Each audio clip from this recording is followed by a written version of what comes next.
Quand l'intelligence artificielle redéfinit le rôle du manager. Qu'est-ce que l'intelligence artificielle? Bien sûr, l'intelligence artificielle n'est pas née en 2020. Elle est là depuis 1956 avec ceux qui l'ont définie dans la syntaxe.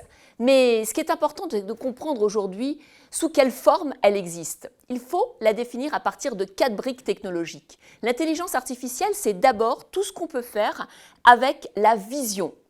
On appelle ça le computer vision, c'est-à-dire qu'en fait, on va sélectionner un objet avec un autre objet, on peut les mettre en relation et c'est ainsi que vous allez dans un magasin et vous allez rentrer avec votre caddie, votre carte bleue, vous allez mettre des articles dans votre caddie et à la fin, eh bien, votre carte bleue sera débitée. Les objets mis dans votre caddie auront été associés à votre carte bleue.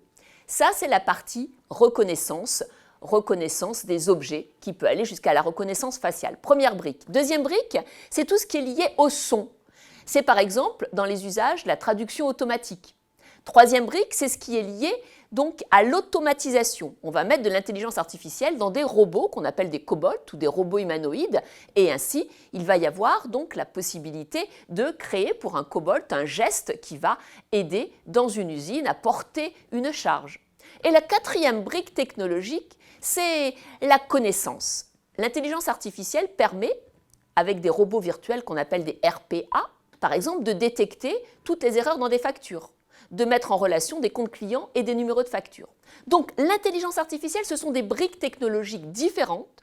Ce qu'on voit, la reconnaissance visuelle des objets, le son, tout ce qui est lié aux robots, aux outils, et tout ce qui est lié au virtuel, à la connaissance.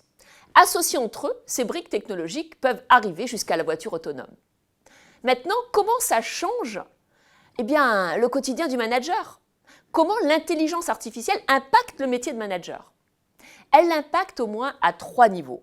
Déjà, ce qu'il faut comprendre, c'est qu'en fait, elle impacte de façon invisible. Contrairement à l'informatique où on voyait l'informatique avec un ordinateur, un objet, l'intelligence artificielle, elle est invisible pour le manager. Et pourtant, elle peut le remplacer sur certaines tâches, l'assister, faire avec lui, et l'augmenter, c'est-à-dire faire des choses et lui permettre de faire des choses qu'il ne pourrait pas faire sans elle.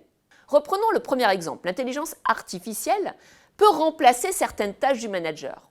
C'est vrai qu'en fait, elle peut classer, elle peut trier, elle permet d'optimiser des agendas. Et donc, toutes ces tâches, qui sont des tâches extrêmement bien structurées, déterminées, peuvent être faites par l'intelligence artificielle. Ensuite, l'intelligence artificielle va aider, va assister le manager sur la gestion de projet.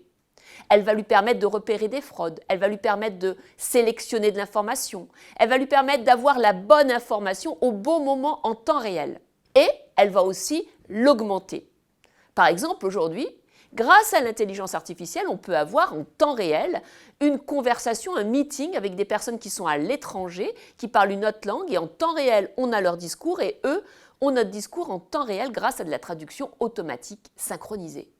Donc on le voit, les tâches vont être bouleversées. Pourtant, on aura toujours besoin de manager. Mais par contre, le manager va devoir devenir IA compatible. C'est-à-dire, eh bien, monter en compétence par rapport à l'IA et faire monter en compétence ses collaborateurs pour qu'ils puissent travailler différemment et comprendre les opportunités et les dangers de l'intelligence artificielle. Être IA compatible, ça veut dire 4 choses. Comprendre le vocabulaire lié à l'intelligence artificielle. C'est quoi le machine learning, les RPA, etc. Comprendre l'univers, comprendre qu'on est dans le domaine de la probabilité et non plus dans le domaine de la rationalité. Et donc qu'en fait, ce que les algorithmes proposent, eh bien, si les critères changent, les erreurs seront bien sûr évidentes. Et donc l'algorithme pourra très vite dévier et donc ne plus réaliser ce pourquoi il a été conçu. Et troisièmement, eh bien, après le vocabulaire, l'univers, il va falloir tester. Et donc, il va falloir tester la façon dont l'IA peut nous aider au quotidien, par exemple, en nous donnant des informations en temps réel. Pour ça, par exemple, allez sur le site My Data Model, regardez comment, avec un tableau Excel et un petit algorithme, vous pouvez changer de critères et avoir en temps réel des aides grâce à des IA qui vous permettent de gagner en efficacité, quel que soit d'ailleurs le nombre de data que vous avez dans votre tableau. On n'est pas sur du machine learning. On comprend bien que cette culture pour devenir IA compatible est nécessaire, stratégique maintenant pour les managers.